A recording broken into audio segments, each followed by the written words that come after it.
are beating the passengers. They are beating the passengers. They are threatening to kill them now. I miss my wife very much. I want to go home. I did see a bag with 15 kilos of TNT in it. Flying a plane from Japan to North Korea, forcefully demanding the release of 200 prisoners, and more. These are the most disturbing and bizarre plane hijackings in history. November 23rd, 1996. The Ethiopian Airlines Flight 961 boards a total of 175 passengers and takes off at around 10 past 11. Although delayed, everything goes according to plan. The plane keeps climbing and the passengers slowly get comfortable. 20 minutes later, 3 passengers get out of their seat and suddenly start running to the front of the plane. One shouts, "Everyone be seated, I have a dangerous device." A few seconds later, the 3 men burst into the cockpit, grabbing the axe and fire extinguisher that was on board. They threaten to destroy this plane if the pilot does not obey their demands. And to show dominance, they attack the co-pilot and send him to the cabin with all the remaining passengers. The 3 then say that their group consists of 11 people, their first lie, and resisting would just lead to the worst outcome imaginable. One of them then grabs the intercom and declares in Amharic, which is the official language of Ethiopia, French and English, that if anybody even tried to interfere, they would use the dangerous device they had. Second lie. In reality, they were indeed only 3 people, and their dangerous device was a covered bottle of liquor. It was a big and dangerous bluff, but nobody knew that they were lying at the time. And the outcome unfortunately remained the same. The plane was officially hijacked, and they demand the captain to fly the plane to Australia. Why Australia? The 3 of them think that they could seek asylum there and avoid prosecution for their crimes that they just committed. This was an impossible feat. Even if the captain attempted to fly to Australia, the fuel simply wouldn't be enough. The plane was set to fly from Addis to Nairobi, and so it only had around 4 hours worth of fuel. Captain Lul Abate, who was 42 at the time, explained the situation to them and tries to remain as calm as possible. He was an experienced pilot with over 11,500 total flight hours. He knew that their demands just couldn't be met. They wouldn't even make a quarter of the journey to Australia before running out of fuel. But they don't believe him. Lul tries to come up with some sort of compromise that could make a refueling stop before continuing the flight. But the hijackers insist on following their plan, despite this very present problem. Lul just thinks to himself, these people don't want to actually make it to Australia. They don't actually sound like they want to live. He's presented with 2 options: follow their demands and inevitably run out of fuel, or find a way to get the attention of the authorities without them noticing. And he takes a slim chance that might save his passengers at the end. Instead of flying towards Australia, the captain follows the African coastline to try to gain the attention of air traffic control and stay as close to land as possible if they actually decide to change their minds somehow. 2 of the hijackers position themselves in the cabin to manage all the passengers, while the main hijacker remains with the captain. 11:30, Lul contacts the area control to announce the hijacking and explains that he was going to fly to Australia instead of the expected route. Area control 2 mentions that the plane is eventually going to run out of fuel and suggests at least landing to refuel, but the hijackers simply don't care. They won't stop, no matter what. Time passes, and Lul just keeps flying the plane along the coast when the hijacker looks out of the window and notices that he can still see land.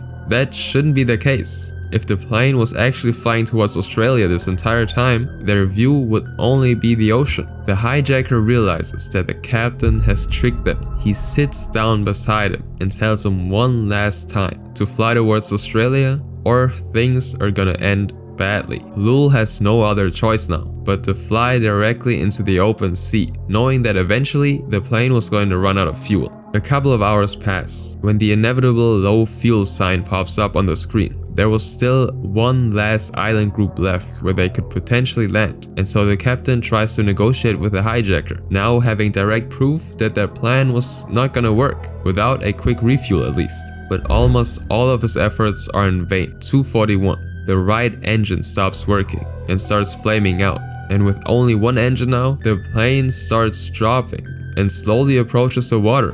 The hijacker beside him also notices a drop in altitude and complains about it. The hijacker is very drunk right now, and the captain just says, we are going to die. This is the only choice I have. This was the point where the hijacker truly understood that the plane is gonna land on water instead of the destined Australia. He runs out of the cockpit and talks to the other hijackers. And Lul is alone for the first time in hours. And he takes this opportunity to make an announcement to all the passengers, who so far only knew of the fact that the plane was hijacked. Ladies and gentlemen, this is your pilot. We've run out of fuel, and we're losing one engine at this time, and we're expecting a crash landing, and that is all I have to say. We have lost already one engine, and I ask all passengers to react to the hijackers. The captain was trying to motivate the passengers to fight the hijackers. They should do anything and everything for the slim chance of landing somewhere somewhat safe. One of the hijackers runs back to the cockpit and snatches the microphone, but it was already too late. The announcement has been made, and one person actually takes action. Mohammed Amin. He stands up from his seat in first class and walks down to the economy cabin. And he holds a short speech to try to encourage the others to fight against these people. Together, they were over 100 people. While they were only a couple of hijackers, they could outnumber them, but nobody stands up. Nobody has the courage to take action and fight back. Some probably don't even realize what kind of serious situation they're actually in. But Mohammed doesn't give up. He rushes to the front of the plane to try to confront the hijackers, alone. He doesn't attack them. There were at least 3 at the end of the day, but he tries one last time to appeal to their human side by talking to them. But despite his best efforts, the hijackers do not budge, and so the second engine stops working. The plane is now heading towards the ocean at incredible speeds, which prompted the passengers to take out their life vests. Now, according to the safety instructions, passengers should not inflate their vests until they're actually outside. Otherwise, it could end very badly, which it did. Most of the passengers don't follow that advice and inflate their vests right away, thinking it was a safe thing to do. And obviously, once one person does it, everybody else follows. And then the plane descends right into the ocean, which you can clearly see from the video taken by a tourist on a nearby island. The plane starts sinking very quickly, and those who already inflated their vests start floating to the top. They're trapped inside the plane. First responders luckily are able to quickly spring into action, since a couple of islands were pretty nearby. But unfortunately, due to the crucial mistake that most passengers made, 125 out of 175 lose their lives that day, including all of the hijackers and Mohammed, since he was standing while the plane descended.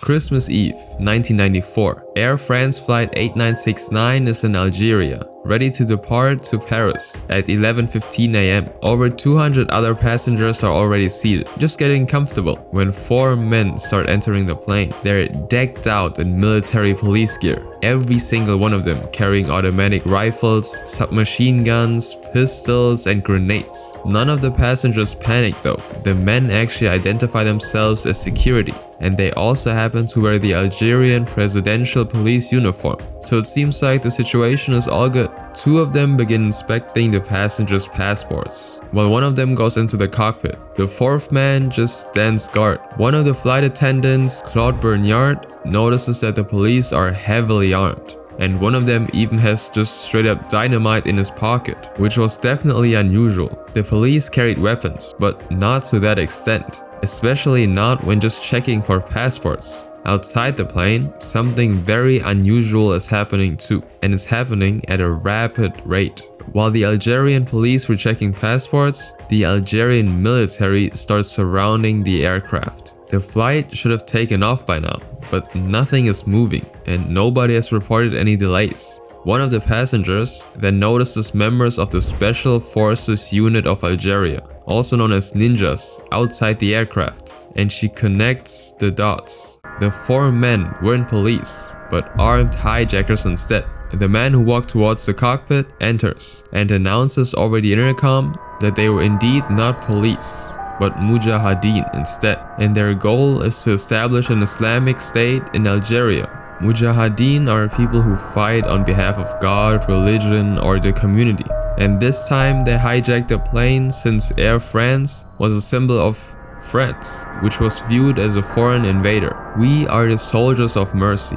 Allah has selected us as His soldiers. We're here to wage war in His name, is being announced over the radio. And their secret plan is to fly the plane all the way to the Eiffel Tower in Paris and create a tragedy, as you can imagine. To make sure that the military outside, the passengers and pilots within the plane behave, they place 2 packs of blasting material inside the plane. One inside the cockpit and one under one of the passenger seats. And they link them together. If their demands wouldn't be met, the lives of all the passengers and employees inside this aircraft would end with one single push of a button. Very quickly, this normal supposed security check turned into a hostile hijacking. To confuse the military, the hijackers then switched uniforms with the pilots and crew members, just in case the military would try to pull any tricks. And they then demand that all the passengers should separate themselves. Men and women are not allowed to sit together, and the women have to cover their hair. The ones who don't have proper veils have to use blankets as head covers to remain modest. And then the entire plane suddenly goes silent. The Algerian Minister for Internal Affairs came to the airport control tower to begin negotiations and broadcast his voice to everybody over the plane radio. He asked what their exact demands are, but instead of just hearing the voice of one of the hijackers, he actually hears the captain speaking, voice trembling. The pilot tells the minister that they want the release of 2 prisoners, Abbasi Madani and Ali Ben Hajj, 2 leaders of the Islamic Salvation Front, an Islamist political party. The Algerian government refuses, which they surprisingly just kinda accept, since their main priority after all is to fly to Paris. They force the captain to start the plane and tell him that once they arrive, they simply want to hold a press conference there. A lie to keep him calm and collected, I suppose. The captain responds to them by stating that the plane stairs are still connected, which would make flying impossible, and the Algerian government is actively blocking the runway with their parked cars. The 4 men then tell the authorities to remove the stairs, but they simply ignore that request too. They will not negotiate with these people. It's a stalemate. 2 hours have passed now since the beginning of the hijacking, and the men become more and more frustrated. They're still keen on flying to Paris, but none of their demands are met. If it continues like that, they're not gonna get anywhere, and so they decide to step it up a notch. One of the hijackers threatens to click the button that would destroy the entire plane within seconds. Everyone on the plane starts panicking even more now, and they're all understandably frightened, but still the military does not remove the stairs, which turns out to be a huge mistake. One of the passengers that was on the plane was an Algerian police officer, and he happened to be one of the people who got their passport checked. The hijackers decide to approach the man, and all kinds of thoughts start running through his head. What are they planning to do with him? It's not his fault that the Algerian government doesn't meet their demands. He starts yelling and is begging for mercy. He tells them that he has a wife and a child at home, but regardless, they grab him. They drag him outside the plane to the top of the boarding stairs, and one of the hijackers pulls out a device, and that innocent officer leaves this earth. The hijackers were serious about this, and the authorities just got an example of how far they were willing to go. None of the people inside the plane, including all the employees and pilots, are aware of what just happened. They're not aware that any second one of the hijackers could take them next. Now, surely the government would give in just a little bit, right? I mean, it was one of their men who was just punished due to their inaction. But no, they still ignore every single demand the hijackers make. And so eventually, history repeats itself. They grab another person, a Vietnamese diplomat this time. And surprisingly, he doesn't actually look too scared, which just upsets the men even more. He probably thinks to himself that since he's an international diplomat, he's about to be released. Otherwise, this could very quickly turn into an international problem. But unfortunately, they simply don't care. He meets the same fate as the Algerian police officer. The word gets out, and news outlets start surrounding the place and broadcast everything.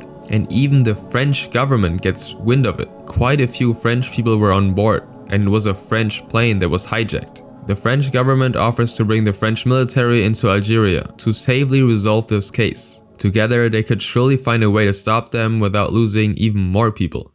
But the Algerian authorities just outright refuse to accept any help. They do not allow any foreign military on Algerian soil if it's about an Algerian problem. The French minister proposes a different solution. If they don't want any foreign military in their country, why not let the plane just take off instead? Let them fly to a nearby airport, where authorities could handle the situation better. They would have to stop for a refuel anyways if they wanted to reach Paris. But the Algerians made up their minds. They are sure that they can handle this situation on their own. 7 hours have passed now since the hijacking, and the cabin is eerily calm, but tense at the same time. It was a hostage situation, but as of right now, the hijackers weren't overly violent for no reason. But the people eventually realized one thing: 2 of the passengers were missing and never returned, which probably meant that they were not alive anymore. And the dark thought creeps in everyone's mind. Will they get out of the situation alive? It's already dark outside, and the only source of light are the beams of the spotlights that surround the plane. Hours pass with no progress whatsoever from either sides. It's the next day, December 25th now, and the situation still feels surreal. 2 a.m, the pilot walks down the aisle, and he literally sees 2 of the hijackers on the ground, sleeping. The passengers next to them are sleeping too. This feels like a dream, or rather a nightmare. Eventually, the hijackers actually decide to release some of the passengers, mainly the women with young children and the ones with severe medical conditions. It was a way to show the media and the government that they supposedly weren't just cold monsters and that they could be negotiated with. They even offered to release the remaining Algerian passengers, but the passengers actually refused. They refused on their own accord because they believed that the crew of the plane might get hurt if they left. Hours trapped in this plane, and everybody is just actively trying their best to remain calm and keep the other people calm. And now things actually start to look better. There might be a way to de-escalate this very disturbing situation. The hijackers seem somewhat human. At one point, one of the criminals was actually identified as Abdullah Yahia, a notorious and known murderer. And so the French government actually actively chimes in for the first time. They try to get all of the people out of this plane by sending in Abdul's mother. She could surely convince him to stop this once and for all. This was a crucial mistake. Instead, Abdul becomes enraged that they dragged his mother into this, and he proceeds to deliberately grab a French citizen and forces him to the microphone, where he begs for the authorities to clear the runway before 9:30 p.m. Otherwise, they would start hurting a passenger every 30 minutes from then on.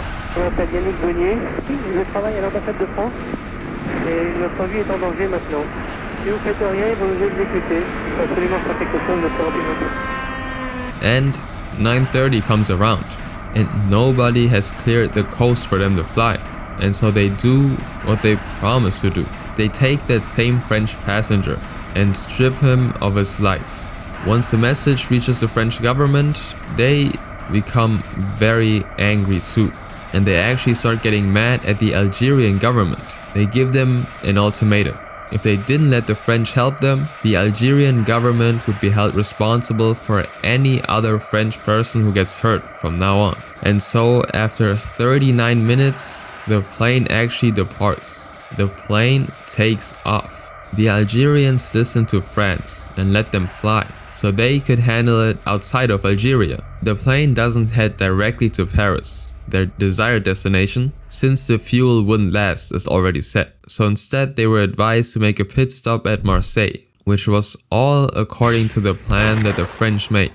The French Special Forces prepared a replica of the model of the plane and trained for the boarding and clearing of the flight while the actual plane was still in the air. December 26th, it's been 3 whole days now, and the plane approaches the airport. The hijackers feel like they've done it. They achieved their goal of arriving in France. Some of the passengers even see the hijackers jumping and hugging each other in excitement. But what they don't know is that special forces are placed everywhere on that airport, just waiting to execute their mission, and they lead the aircraft to a remote corner of the airport. The plane comes to a stop and the hijackers quickly demand 27 tons of fuel, which was more than enough to fly to Paris. Their plan was most likely to have that fuel on board to create an even bigger explosion once they crashed. But again, hours passed with no word from either side. When at around 8 AM, the hijackers demand to let the aircraft take off by 9:40 to fly to Paris,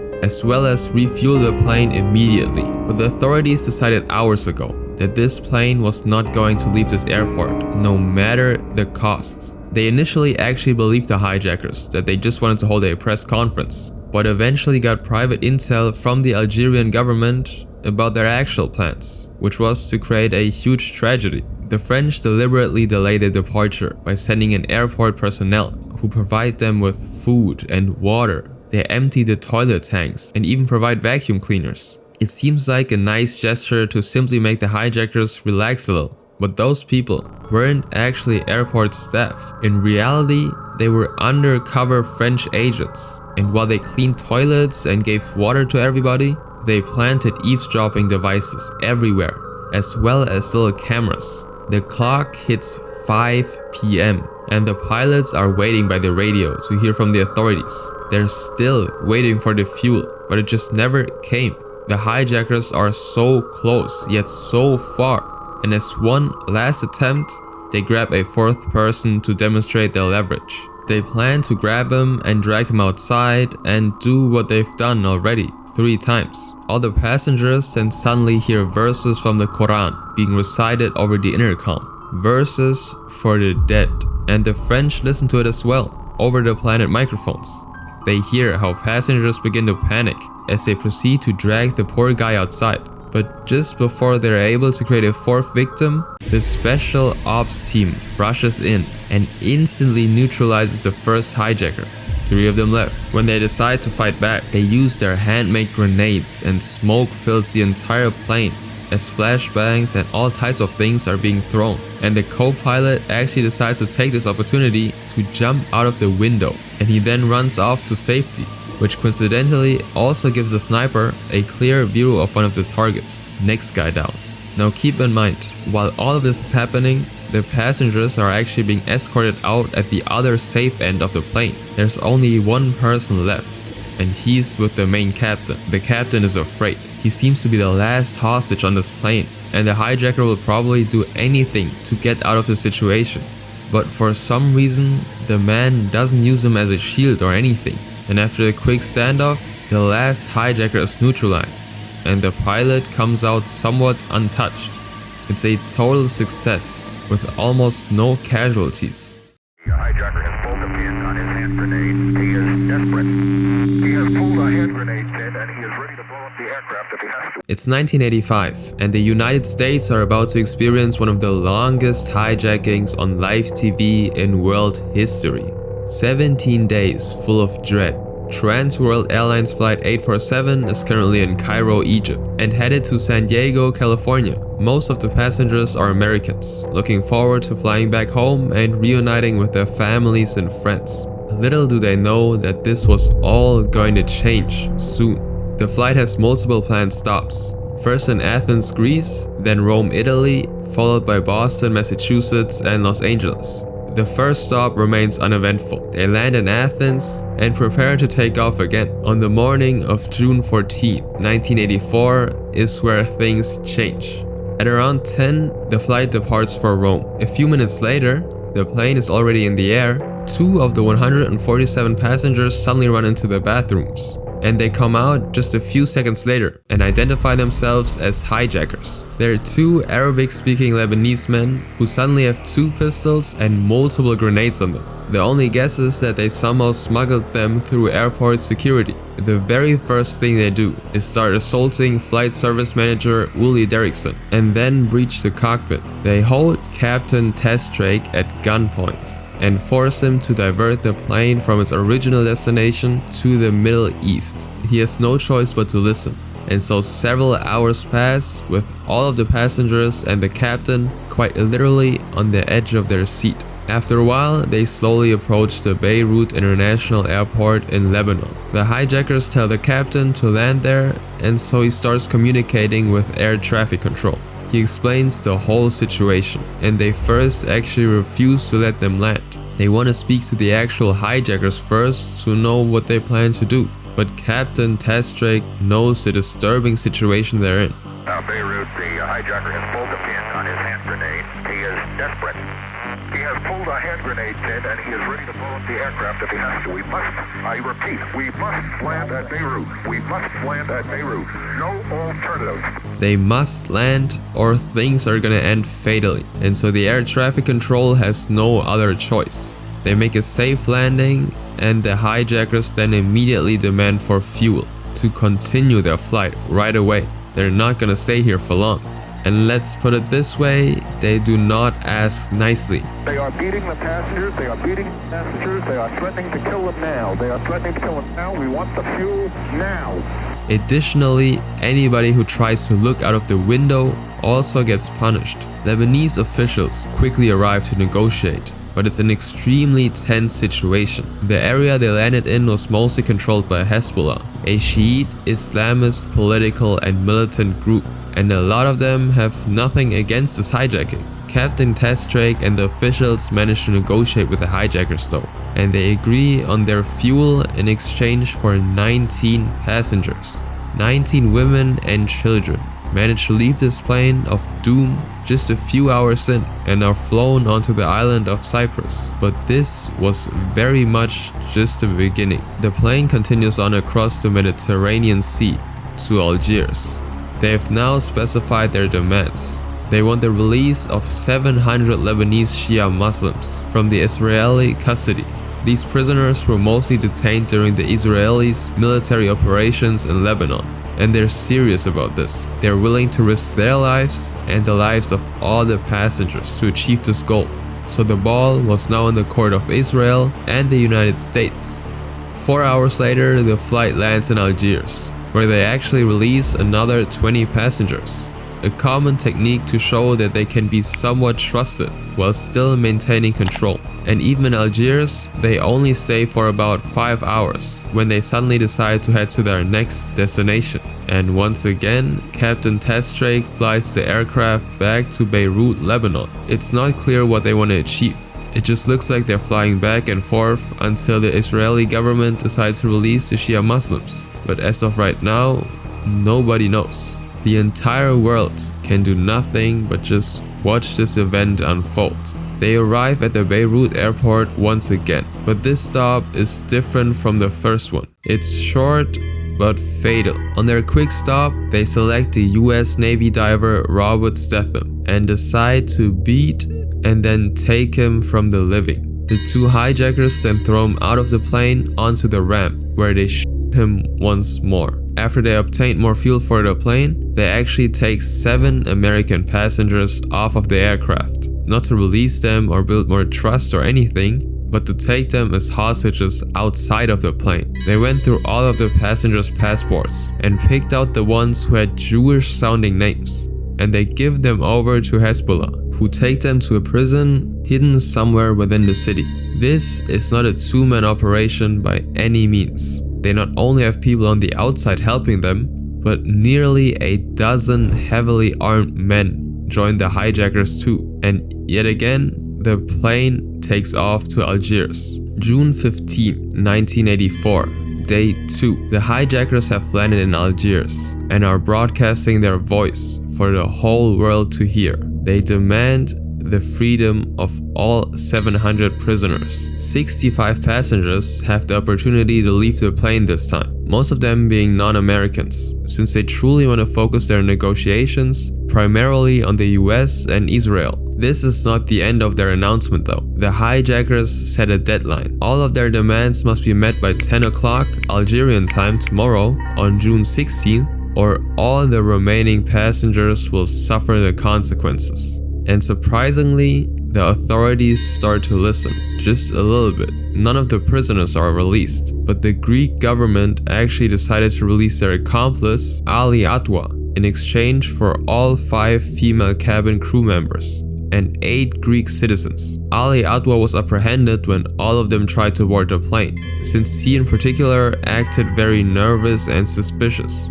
but he was now a free man and decided to join them. Day 3, Sunday, June 16. They decided to fly back to Beirut again, but this time they're gonna stay for a while. There isn't a lot of communication happening between the plane and the towers anymore. Occasionally one of the hijackers goes outside to stretch their legs, but that is pretty much all you're able to see from the outside.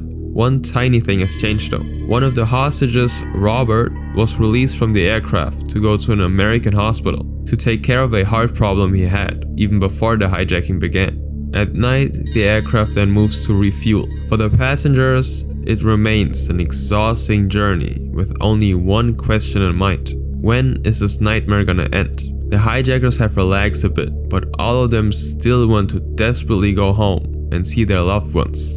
The US and the entire world essentially are thinking about how to solve the situation, and they actually realize something. The hijackers had a very clever strategy. First of all, they went from only 2 hijackers to about a dozen, which practically removed any chance of them giving up from pure exhaustion or doing anything that doesn't align with their end goal. Second of all, the hijackers removed 7 people from the plane and hid them somewhere in Shia prisons. That prevents the US military from trying to rescue the remaining passengers by force, since they would then just end the 7 passengers. This was their insurance. And third of all, the plane kept flying from place to place to make it harder to keep track and build a solid plan for the military. The longest stops were in Beirut. More importantly, the area that was controlled by locals who supported them. The military didn't just watch though. Since the very day this hijacking occurred, the US started moving its anti-hijacking commandos from the States to the Mediterranean, as well as an entire aircraft carrier. All of these military options would most likely end in tragedy though. So for now, the main strategy is to keep talking to them and try to think of a possible solution. Day 4, Monday, June 17. The plane's location has not changed, and neither have the demands of the hijackers. The situation inside the plane, however, has changed dramatically. Most of the remaining passengers were taken off of the airplane to be held captive somewhere in Beirut. This afternoon, the leader of the Shiite Muslim Amal militia, Naveed Murray, said he had the hostages secretly taken off the plane during the night, that he now shared control of them with the hijackers. While the crew members, including the pilot, had to stay on the plane. There are now 2 different groups of Americans throughout Lebanon held captive due to this hijacking. And yet again, they give the world an ultimatum. If the US does not negotiate with the hijackers today, all of these hostages would have to stay in Lebanon for a lot longer than expected. Over in Israel, where the prisoners are actually located, the authorities stay adamant that they will not give in until direct US intervention. They do not want to seem weak, otherwise different hijackers might decide to do the same thing to try to get what they want, which would just bring even more chaos. Day 5, Tuesday, June 18. The Western intelligence realized something even more disturbing. They knew that this operation was somewhat organized, with allies inside the country to pull strings and keep hostages. But what they've gathered now is far more shocking. It turns out that the hijacking was probably planned around a month prior. A Lebanese ship brought all of the weapons they used to Athens, Greece. And the airport workers who cleaned the plane most likely smuggled them in there and hid them in the bathroom. This was not just organized, but exceedingly coordinated. But the more important topic, the negotiations. The US actually decides against talking to the hijackers directly. They share the same view as Israel. The long-standing policy of not negotiating with hijackers will not change today. Day 6, Wednesday, June 19th. The plane still hasn't moved, but the hijackers have actually allowed reporters to interview the pilot. Yes, they're allowed to interview the captain. Can you tell me what has happened to you and what's happening to you now? Not very much is happening to us now since Sunday night, because they removed the other passengers and took them away, and the 3 of us have been on the aircraft since then, and it's just a case of wait and see what happens. You can see him smiling like this is something he experiences every day, while the hijacker is just frailing around his gun. but this was also a way for them to communicate their demands through the media and through the captain and garner even more attention. Now, even though this might seem like something straight out of a movie, the hijacker quickly reminds the world that this was not a laughing matter by just randomly shooting his gun after the reporters drove away. No one was hurt, but it was a way to send a message. Day 7, June 20th, 1985. Something even more unexpected happened. 5 of the passengers who were active hostages suddenly emerged, and they were allowed to give an interview organized by the hostages' allies. My name is Alan Conwell from Houston, Texas. I am one of the hostages taken on flight 847 that's here now in Beirut. I miss my wife very much. I want to go home. I give my love to my family and my friends. I am healthy. I'm being taken care of, but I want to go home very bad. And after the interview, they were swiftly taken back to the place where the rest of the hostages were. It was again a way to show the authorities and the media what was at stake here: human lives. The US and Israel knew that all of these people, their loved ones, and everybody watching TV essentially were waiting for their return back home. And this was a way to really show that once more. And this might have actually worked. Days pass where the US actually pressures the Israeli government to make moves now. The US is persistent on the whole no negotiating policy, but they also want their citizens to be safe and, most importantly, back home. So they handle negotiations internally. Day 10, June 23rd. Israel announces that they plan to release 31 prisoners tomorrow. It's a way to show that they won't just listen to all of their demands, but are willing to negotiate now. Unfortunately, this isn't enough for the hijackers. It was a step in the right direction, but they want every single one out of the 700 prisoners to be freed. They don't want a partial release, and so in return they actually don't release any of the crew members still on the plane or any of the hostages. Day 11, June 24th. The promised 31 prisoners have been released by the Israeli government.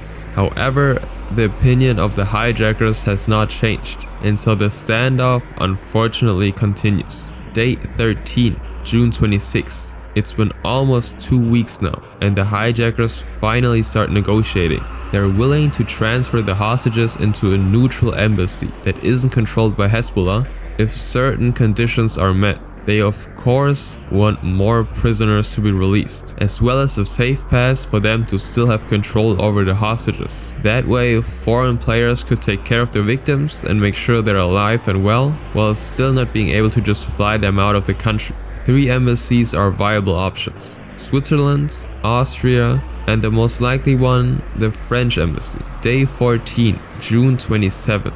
3 of the American hostages again have the opportunity to give an interview. They're in a restaurant eating with the hijackers and reporters. I honestly believed that the hijackers were going to the plane, and I did see a bag with 15 kilos of TNT in it. And when one of them set the bag directly by my feet next to me, I felt this feeling like if it blows up, there's not going to be any pieces left of me. And the first diplomatic advances to save the hostages have unfortunately fallen apart. All of the authorities and countries negotiated, but they came to the conclusion that they will not agree to that deal. The French embassy that was actually selected didn't want to act as a substitute jailer. Otherwise, they would give the hijackers everything they wanted, only to have the hostages remain hostages. The demands were simply too high. Day 15, June 28th. None of the sides have dropped their demands. Only more American hostages were being freed for a brief moment for an interview. It's been over 2 weeks now, but day 17 is where everything changes. June 30th, finally a breakthrough. The 39 hostages who were held captive are transferred to a local schoolyard, where they were subsequently released and driven to Syria by the International Red Cross. Now this might seem sudden from the outside, but in reality, the hijackers were slowly losing leverage. there was immense pressure from multiple countries such as Syria, who had immense influence over Lebanon. The Syrian president Hafez al-Assad pressured Hezbollah to solve the situation peacefully. And at the end of the day, they did achieve their goal of getting some of the prisoners out. And so the hostages reunited with their families 2 days later. And the 17-day-long nightmare was over. One of the hijackers, Muhammad Ali Hamai, was arrested in 1987 in Germany while attempting to smuggle liquid exploding things 2 years after the hijacking, while many of his colleagues are still on the FBI's most wanted list.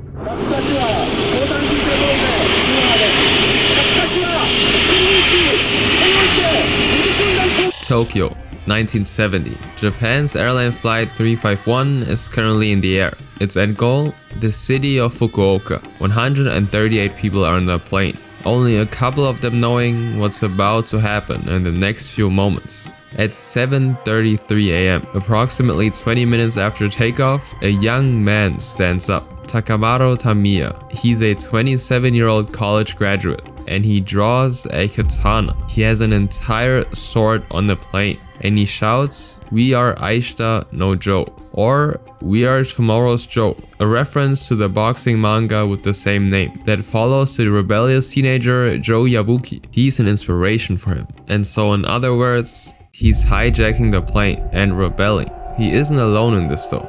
8 other hijackers reveal themselves and take the 129 other passengers hostage.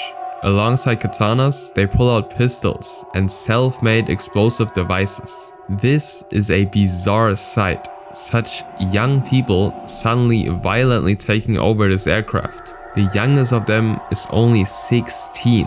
Well, this hijacking is no coincidence. All of them are part of the radical leftist group League Red Army Fraction, a party that aims to overthrow the Japanese government and establish a communist state by any means possible. The group already managed to attack the government multiple times by participating in protests, throwing Molotov cocktails at police, and taking over whole buildings. This hijacking was just the next level, but probably one of the most bizarre sights is the fact that one of the passengers, Moriaki Wakabayashi, is also one of the hijackers. He's actually a part of a rising and quite popular rock band called Les Réalisés Dénudés, and nobody expected that he was a part of this group. The students are tying up all the male passengers, while the others are trying to get into the cockpit to take over the plane entirely. The pilots radio nearby towers for help and explain what is happening, but there's nothing they can do. The hijackers breach the cockpit and restrain the pilots, and they command them to fly to Havana, Cuba. Why Cuba? It's a communist state run by Fidel Castro, who just overthrew the government. And by flying this Japanese plane to Cuba, they want to show the world, and especially Japan, how their ideology works in different parts of the world. And they also want to receive special training by the communist military groups for the revolutionary war that was just bound to happen. But just like a couple of the other cases I already talked about, they did not really think this hijacking through. The plane that they were currently in is the Boeing 727, an aircraft that is designed for short-range flights only, due to the amount of fuel it is actually able to hold. The pilots tell the young students that it's literally impossible to make it all the way to Cuba without at least stopping a couple of times for refuels. This is a shocking turn of events for the naive hijackers. And so the leader of the group, Takamaro, comes up with a different plan. The plane is going to continue landing in Fukuoka, but the journey simply wasn't going to stop there. This was the very first time Japan experienced such a hijacking, and so the word gets around fast. At 9 AM, the plane arrives at Fukuoka airport with hostage negotiators, authorities, and news reporters already waiting. And so the first negotiations begin. Takamaro demands fuel and a map with the directions to a different communist country nearby. The police first surround the plane to prevent them from just taking off, and they talk over the radio for hours. The hijackers threaten to end the lives of every single passenger if their demands aren't met. Vice Minister for Transport Shinjiro Yamamura is responsible for the negotiations and simultaneously for the lives of all the Japanese passengers. If things ended in a tragedy, his life and career would be over too. So there's a lot at stake here. He eventually suggests that the hijackers release 23 hostages in exchange for their refueling and a map with directions to Pyongyang, North Korea, another country with a communist regime that the hijackers opt for. It isn't Cuba, but it's close enough. And when the revolution eventually happens, they would find a way to get to Cuba too, somehow. And so the hijackers and the authorities come to an agreement. The plane takes off again, but this time 23 women, young children and elderly gain their freedom back, but there are still 100 hostages on that plane who need to be saved. The fight isn't over, but the Japanese have a plan. Flight 351 is on its way to North Korea with a map that is genuinely just the outline of everything. The kind of map you'd find in a school book. The authorities told them that they didn't have a lot of time to prepare a map with much detail, and so the pilots fly the plane with no real idea where exactly Pyongyang airport actually is. But they still have no other choice but to wing it. Additionally, North Korea isn't even aware of their situation and that a plane is planning to land on their soil. It's common knowledge that any aircraft that enters without permission could just be shot down with no questions asked. As the pilots approach North Korea, they try to contact any air traffic tower in Pyongyang to inform them of their circumstances. Their lives are at stake after all. But nobody responds. They frantically tell the hijackers what could happen to the plane, but still, Takamaru insists on continuing. Still equipped with his katana, he forces the pilots to fly into their potential doom. But fortunately, it doesn't end in a tragedy. The plane enters North Korea after around an hour, and the captain sends another desperate message in English. This is Flight JAL 351. And soon enough, they get a message back. This is Pyongyang entry control. The pilots once again try their hardest to communicate with air control and explain the whole deal. And they actually get permission to land in Pyongyang. And air control even instructs them on where to land. They live to see another day. At 3:19 p.m., the plane touches down at Mirim Airport. Groups and groups of people are already waiting for their arrival. A lot of them are North Korean soldiers, police, and authorities. North Korean flags are waving at the airport, and even civilians are holding up welcome signs for the hijackers. It's a great sight. Such a warm welcome from a communist country that supported their cause, even though just minutes before, the authorities didn't even know they existed.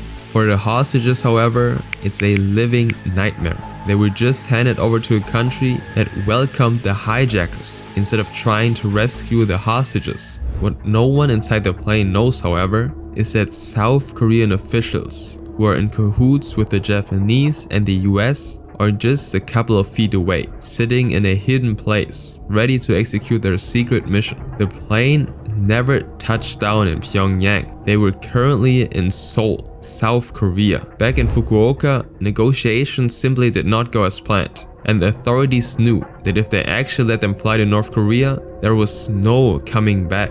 So in less than an hour, the vice minister contacted the South Korean government. They disguised the Gimpo International Airport in South Korea to look like the Mirim Airport. They removed all the UN flags. Every soldier wore North Korean uniforms and hung up signs that said "Welcome to Pyongyang." The civilians who welcomed them were just actors. And the person at the control tower who said, "This is Pyongyang entry control," was a South Korean who then guided the plane to South Korea instead of North Korea. A fake North Korean official then approaches the plane with a megaphone, and he tells the hijackers that they have prepared a bus for them to meet their great leader, Kim Il-sung. And so they open the plane door. But as quickly as the door is opened, it's closed again. Everybody, including the passengers, are confused now. But one of the hijackers has a weird feeling about this. This doesn't feel like North Korea.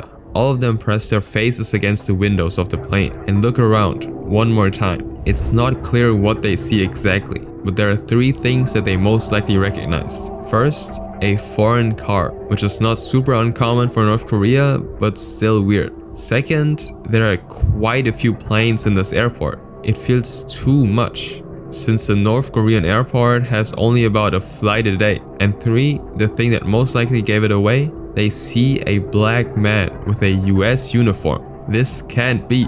In no circumstance would there be a black man in a US uniform just randomly hanging out in North Korea. The hijackers grabbed the microphone and asked for a large photo of Kim Il-sung immediately. I mean, if it was actually their leader, they surely would have a picture lying around somewhere, right? The authorities are silent. They tell the hijackers that they can't ring out one since they had so little time to prepare for their welcome. The hijackers don't buy it. One of them opens the door again and asks a random soldier nearby in English, "Is this Seoul?" The soldier looks around and he panics and says in English, "Yes." It's clear now. They just got tricked. The authorities desperately try to keep up the act, but they also give up this plan at around 8:30. And so instead of luring the hijackers away from the plane and arresting them, the second round of negotiation begins. The criminals want to leave for Pyongyang immediately, but the authorities simply cannot let that happen. 100 of their people in a country that could simply hold them hostage forever basically. It's a stalemate. A stalemate that goes on for 3 entire days. The Vice Minister of Transport, Shinjiro, arrives in South Korea and he suggests something crazy. All of the passengers in exchange for him. Yes, the man who negotiated with them in Japan offers to be their hostage. He volunteers. At first the hijackers refuse. 100 people for one man. But they reassess the situation inside the plane. It's horrible. The AC isn't working, so it's hot. The toilets don't work anymore and you can't flush. The smell is everywhere and they're afraid that any minute the passengers could lose their patience and try to attack them.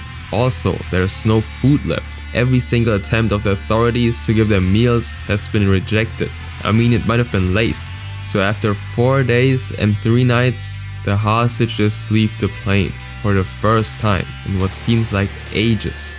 One by one they step to their freedom until around half of the hostages are on the ground.